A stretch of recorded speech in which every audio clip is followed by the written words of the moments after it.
Now let's turn our attention to Africa, to Nigeria in the west, where a series of terror attacks took place over the weekend. 4 suicide bombings took place on Saturday. They occurred in Nigeria's northeastern Borno State. The bombs killed at least 18 people.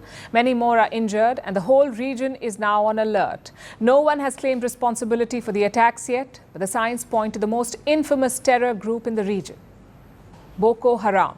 Saturday's suicide bombers were all women, and this is a tactic that Boko Haram has used in the past.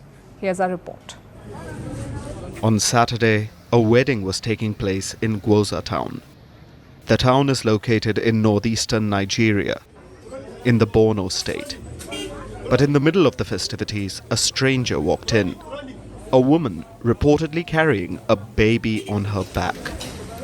She entered the wedding venue and then set off an improvised explosive device that she had on her. At least 6 people were killed in the resultant blast, and some others were injured.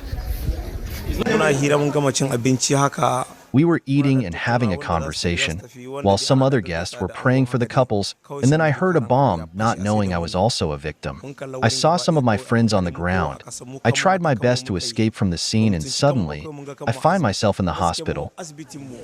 That was the beginning of the rampage in Gwoza. A second blast took place near a hospital in town. The bomber was reportedly a teenage girl. A third blast took place at a security checkpoint. The bomber panicked while being questioned, so she blew herself up, along with the security personnel. The fourth blast took place at a funeral for victims of the first bombing. I personally lost 3 of my, friends instantly there at that first blast. Thereon, afterwards, some people now started for the funeral of one of the 3 that I lost. At the funeral ground, another one also blasted.